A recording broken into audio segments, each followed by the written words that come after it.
بسم اللہ الرحمن الرحیم۔ اللہ کے نام سے شروع جو نہایت مہربان رحم والا۔ اس سبق میں ہم پڑھیں گے فوارہ جاری پانی کے حکم میں ہے، اس کے بارے میں فتویٰ اور فوارے کی کچھ احتیاطیں۔ سبق شروع کرنے سے پہلے عرض ہے کہ آپ سے ہمارے چینل کو سبسکرائب کریں، بیل آئیکن بٹن کو بھی پریس کریں تاکہ آپ کو ہماری آنے والی ویڈیوز بھی مل سکیں اور ہمارے گزشتہ کورس کی ویڈیوز بھی آپ دیکھ سکیں۔ مزید ہماری ویڈیوز کو لائک شیئر بھی کریں ثواب کی نیت سے اور دوسروں تک علم دین پہنچانے کی نیت سے۔ آئیے سبق سٹارٹ کرتے ہیں۔ فوارہ جاری پانی کے حکم میں ہے، اس کے بارے میں فتاوی اہل سنت غیر متبوعہ میں ہے۔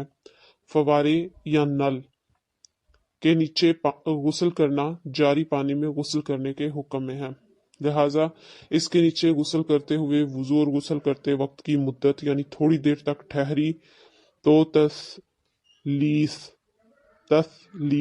یعنی 3 بار دھونے کی سنت ادا ہو جائے گی۔ چنانچہ در مختار میں ہے، اگر جاری پانی بڑے حوض یا بارش میں وضو اور غسل کرنے کے وقت کی مدت تک ٹھہری تو اس نے پوری سنت ادا کی۔ جتنی مدت کے لیے وضو غسل ہوتا ہے اتنی مدت کا ٹھہری تو اس نے پھر پوری سنت ادا کی، ساری سنتیں اس کی ادا ہو جائیں گی۔ یاد رہے غسل یا وضو میں کلی کرنا اور ناک میں پانی بھی چڑھانا ہے۔ یہ پھر غسل میں اور وضو میں کلی کرنا اور ناک میں پانی چڑھانا، یہ پھر پانی میں کھڑے ہونے سے تو ایسا نہیں ہوگا، تو یہ علیحدہ سے پھر کرنا ہوگا۔ فوارے کی احتیاطیں۔ اگر آپ کے حمام میں فوارہ یعنی شاور ہو تو اس کا رخ دیکھ لیجئے کہ اس کی طرف منہ کر کے ننگے نہانے میں منہ یا پیٹھ قبلہ شریف کی طرف نہ ہو۔ استنجا خانے میں اس کی زیادہ احتیاط فرمائیے۔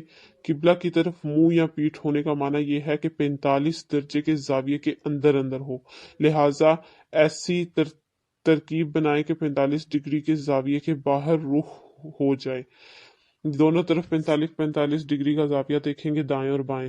قبلہ جس طرف قبلہ ہے اس طرف فیس کریں آپ، تو 45 ڈگری دائیں طرف اور 45 ڈگری بائیں طرف، یہ قبلے کی حدود ہے۔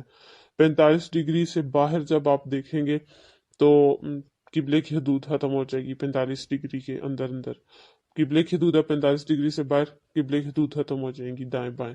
نہاتے وقت، غسل کرتے وقت، خاص طور پہ جب لباس بدن پر نہ ہو اس وقت قبلہ کی طرف رخ اور پیٹھ نہیں کرنی چاہیے۔ اور واش روم، استنجا خانے میں بھی اس چیز کا خیال رکھے کہ جو بھی سیٹ، فلش یا کموڈ وغیرہ، اس کا بھی رخ اس طرح نہ ہو کہ کمر یا چہرہ قبلہ کی طرف ہو۔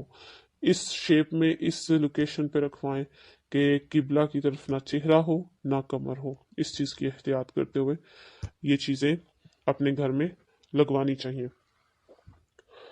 کل کے سبق میں پھر مزید ہم پڑھیں گے کہ کب غسل کرنا سنت ہوتا ہے۔ اب تک کے لیے اتنا ہی۔